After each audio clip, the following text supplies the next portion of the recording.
Reste avec nous, Seigneur. Au nom du Père et du Fils et du Saint-Esprit, Amen. Chers frères et sœurs, la liturgie de ce 3e dimanche de Pâques nous place sur un chemin. Un chemin réel, parfois lourd, parfois confus, mais toujours habité par une présence réelle, celle du ressuscité. Nous sommes comme les disciples d'Emmaüs, en marche avec nos questions, nos déceptions, nos espérances fragiles. Et la parole de Dieu nous révèle aujourd'hui une certitude fondamentale. Le Christ est vivant et il marche avec nous, même lorsque nous ne le reconnaissons pas. Dans la première lecture de ce dimanche, qui est tirée du livre des Actes des Apôtres, Pierre proclame avec force « Il n'était pas possible que la mort le retienne en son pouvoir ». Cette affirmation est décisive et signifie que la résurrection du Christ et notre future résurrection n'est pas un accident heureux ni une surprise imprévisible. Elle est inscrite dans le dessein de Dieu. La mort ne pouvait pas retenir celui qui est la vie. Il a affirmé « Je suis la vérité, le chemin et la vie ». Dans notre première lecture, chers frères et sœurs, Pierre s'adresse à un peuple marqué par la crucifixion récente de Jésus. Ce faisant, l'apôtre ne nie pas la réalité de la mort du Seigneur, mais il affirme que cette mort a été affrontée et vaincue de l'intérieur. Pour nous aujourd'hui, chers frères et sœurs, cette parole devient une clé de lecture de notre existence. Il y a dans nos vies parfois des situations qui ressemblent à des impasses, des échecs, des pertes, des blessures. Et pourtant, la résurrection du Seigneur nous fait comprendre une chose fondamentale. Aucune situation n'est définitivement fermée à Dieu. La mort, sous toutes ses formes, n'a pas le dernier mot, n'aura jamais le dernier mot, parce que Jésus, notre Seigneur, a été victorieux de la mort. Le psaume, justement, que la liturgie nous propose aujourd'hui, le psaume responsorial, fait une proclamation priante pour répondre justement à la première lecture. Tu m'apprends le chemin de la vie. Tu m'apprends, Seigneur, le chemin de la vie. Chers frères et sœurs, la foi chrétienne, au-delà d'être une vérité à croire, est surtout un chemin à parcourir. C'est un apprentissage progressif. Il est important de comprendre que Dieu ne nous donne pas seulement un objectif final à atteindre. Il nous accompagne pas à pas dans notre itinéraire. Il éclaire nos choix, il oriente nos décisions, il redonne sens à nos itinéraires parfois désordonnés. Dans ce contexte, la prière du psalmiste « Tu m'apprends le chemin de la vie » devient fondamentale pour chacun de nous. Malgré toutes les incertitudes qui caractérisent le quotidien, une chose que nous devons retenir est celle-ci. Il existe un chemin de vie et Dieu lui-même nous y conduit. Mais ce chemin demande une disponibilité intérieure de chacun de nous. Il suppose que nous acceptions de nous laisser guider, parfois même de revoir nos plans, de changer nos directions, de ne pas vouloir conduire Dieu. Parce que parfois, c'est ce que nous tentons de faire, de conduire Dieu dans le sens que nous croyons que nous savons mieux gérer les choses que celui qui nous a créés. Dans la deuxième lecture, chers frères et sœurs, Saint Pierre approfondit le mystère du salut que le Seigneur nous a acquis. Il dit « Vous avez été rachetés par un sang précieux, celui du Christ ». Cette parole nous rappelle notre valeur. Aucun être parmi les créatures de Dieu a reçu son salut par le sang versé par le Fils de Dieu lui-même, le Christ lui-même. C'est une valeur immense. Et notre Saint-Père Augustin souvent rappelle aux fidèles, reconnaissez votre valeur, reconnaissez ce que vous valez, c'est-à-dire reconnaissez votre dignité. La dignité humaine est au-dessus de tout. Voilà pourquoi la valeur que nous avons devant Dieu n'est pas construite sur nos réussites ou sur nos performances, mais c'est une valeur que nous recevons. une valeur reçue. Le Christ a donné sa vie pour nous. Cela signifie que notre existence a un prix immense, incalculable aux yeux de Dieu.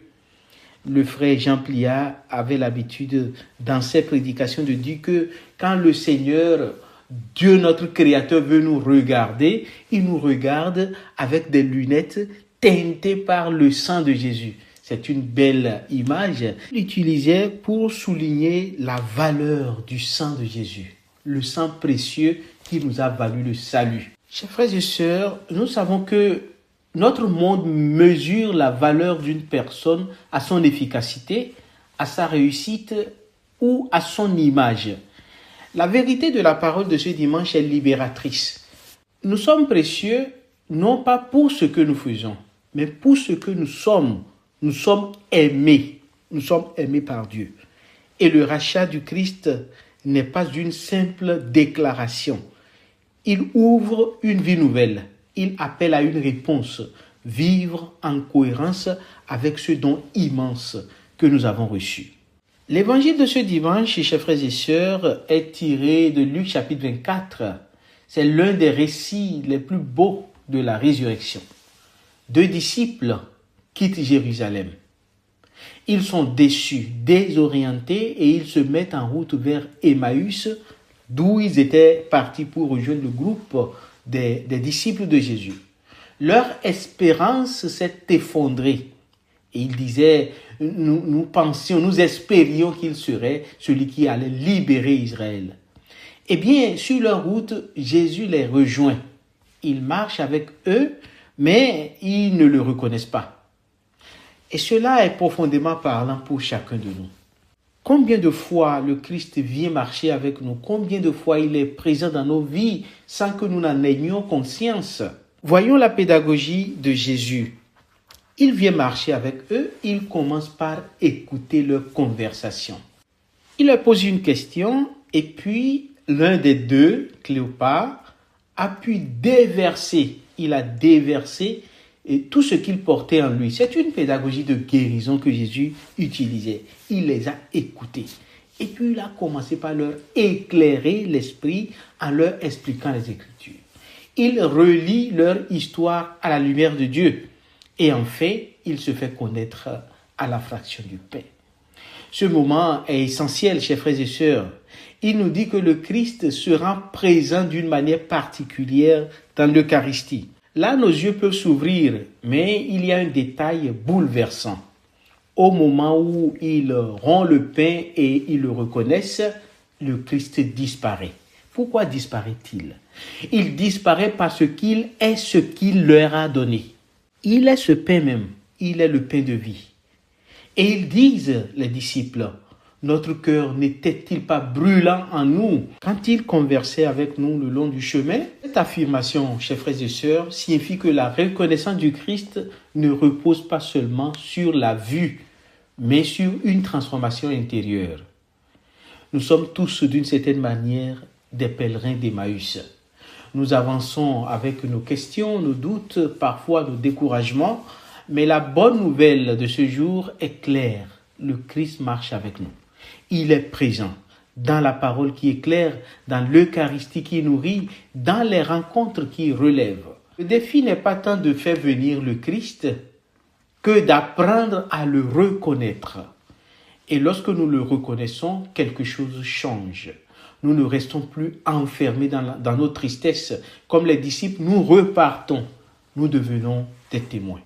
Frères et sœurs dans le Christ, ce dimanche nous invite à passer de la tristesse à la joie, de la confusion à la lumière, de la fuite à la mission.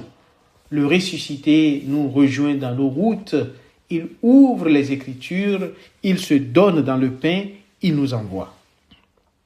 Prions.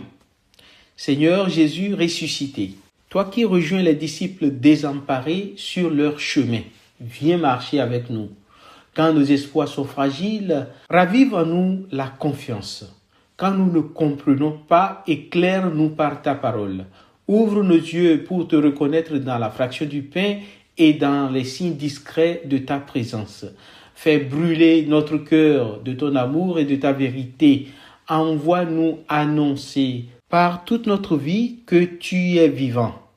Toi qui vis et règnes avec le Père dans l'unité du Saint-Esprit pour les siècles des siècles. Amen. Mes chers frères et sœurs, je vous souhaite un bon dimanche et j'invoque sur vous la divine miséricorde et la bénédiction de Dieu au nom du Père et du Fils et du Saint-Esprit. Amen. À dimanche prochain par la sainte grâce de Dieu.